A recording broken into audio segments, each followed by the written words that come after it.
Olá, eu sou Ana Paula Gimenez e apresento os principais assuntos debatidos pelos parlamentares na tribuna durante as sessões plenárias da Assembleia Legislativa. Deputado Barbosinha debate investimentos na saúde indígena em Mato Grosso do Sul.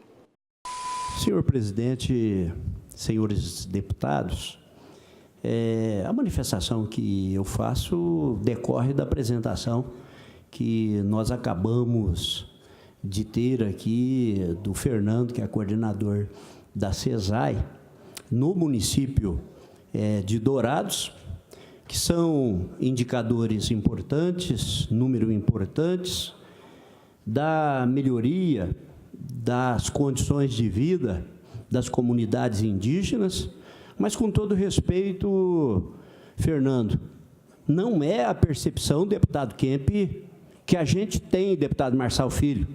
Nós que vivemos em Dourados e acompanhamos aquela comunidade e as agruras dos indígenas, o estado de miserabilidade e as condições subhumanas que a gente percebe que vive a grande maioria. É só ficarmos no domingo de manhã, ou sábado, na frente das nossas casas, que nós constatamos, não é? Crianças, índios, indígenas, as condições de moradia, as condições de saúde, a gente olha para aquelas crianças e parece-me que esses dados contrastam com esses indicadores. Penso que é importante nós debruçarmos sobre esses números. Evidente que melhorou. Essas condições já foram muito piores. Mas também me chama a atenção os gastos que são executados aí, os números que são apresentados. O ministro da Saúde, recentemente, fez algumas declarações, deputado Marçal, né, apresentando os números impactantes de investimentos.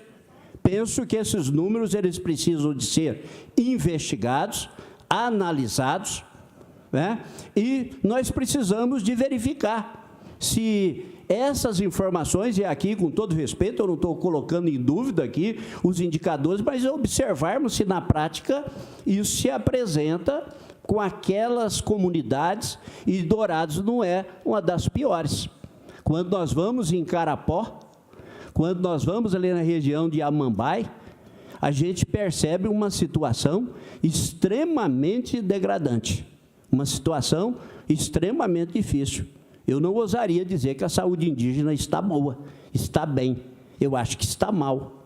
Se me perguntasse como vivem os indígenas, vivem bem, eu diria que os indígenas vivem mal. A percepção que eu tenho como cidadão é de que a presença do Estado se faz muito pequena perante a nação indígena.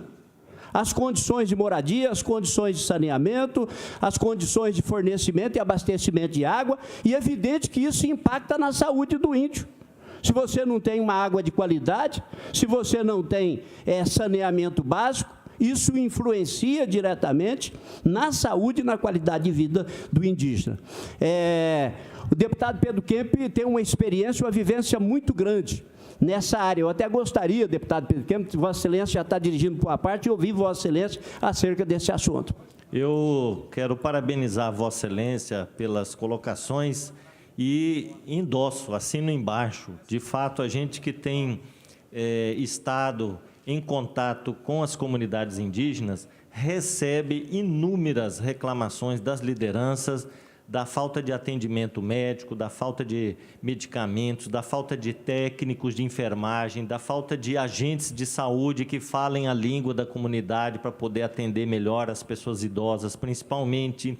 Então, eu mesmo hoje aqui apresentei indicação à CESAI, ao senhor Fernando, né, para substituir uma médica do programa Mais Médicos que saiu, né, foi demitida lá das aldeias de Antônio João. É preciso técnicos de enfermagem, agentes de saúde e em outras aldeias, onde a gente passa a reclamação da comunidade em relação à saúde, que não está atendendo a contento. Vossa Excelência tocou muito bem na questão saúde, que é o maior problema. Os problemas são vários, são inúmeros, diversos. Nós recebemos reclamações todos os dias das pessoas que lá residem. Mas a saúde, sem dúvida, é a área mais frágil e que os nossos irmãos indígenas mais sofrem. Então, realmente, salta aos olhos quando a gente vê números favoráveis à saúde indígena. Talvez, pelas palavras do deputado Pedro Kempis, sejam os atendimentos feitos em média e alta complexidade que está deixando a desejar, e aí depende realmente da participação de todos os entes públicos, no caso de Dourados, por ser a saúde e gestão plena, especificamente a Prefeitura. Furtos e abates de gado em fazenda do estado preocupam produtores rurais.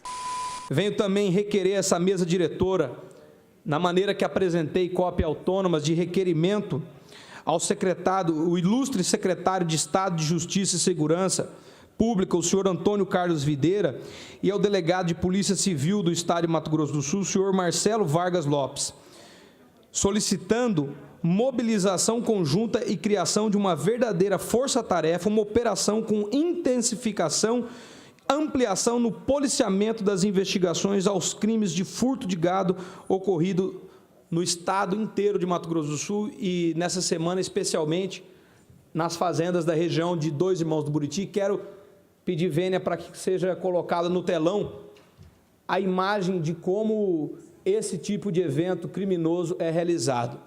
Os criminosos adentram na propriedade dos produtores, dos fazendeiros, dos pecuaristas, levam apenas o dianteiro, o traseiro e larga lá a carcaça, a prova do crime, para que o fazendeiro, para que o produtor lembre que realmente falta a atuação do Estado para investigar. Dizer para vocês que pedimos socorro de diversos produtores rurais. E, segundo eles, toda semana existe ao menos um caso de furto e abate de gado nas fazendas de toda a região do estado. Infelizmente, é um problema crônico e a polícia local dos municípios, que é bastante competente, encontra dificuldade para sozinha controlar essa situação. Precisamos da criação de uma força-tarefa nesse sentido. Os produtores rurais estão se sentindo reféns dentro de suas próprias propriedades. E esse problema não é de hoje, mas essa incidência de casos de furto vem assustando os pecuaristas. É uma realidade que vem assustando e invade, inclusive, outras searas, não só da criminalidade, como de saúde pública. Dizer para vocês que, atualmente, existe a carne halal. Para quem não sabe, a carne halal é um certificado de que os animais são abatidos sem sofrimento. Segundo pesquisas, estudos, entrevistas concedidas inclusive pela própria Folha de São Paulo, hoje o Brasil é um dos países que mais exporta e abate o animal sem sofrimento. Então essa questão não é só criminosa, é uma questão de saúde pública, é uma questão de compaixão com os animais, de preocupação, porque o produtor, os frigoríficos, o empresário têm diversas normas, mas no momento que invade a sua propriedade, todas essas normas do Código Penal, emitidas através de portarias, recomendações dos ministérios, do Ministério Público, também não são obedecidas. E essa casa precisa se posicionar e, por isso, senhor presidente, requeri ao secretário de Segurança que tome providências no sentido de investigar, descobrir e acabarmos. Hoje, no campo, é preciso ter segurança. O programa TV Aberta fica por aqui. Obrigada pela sua companhia. Aproveite e siga nossas redes sociais.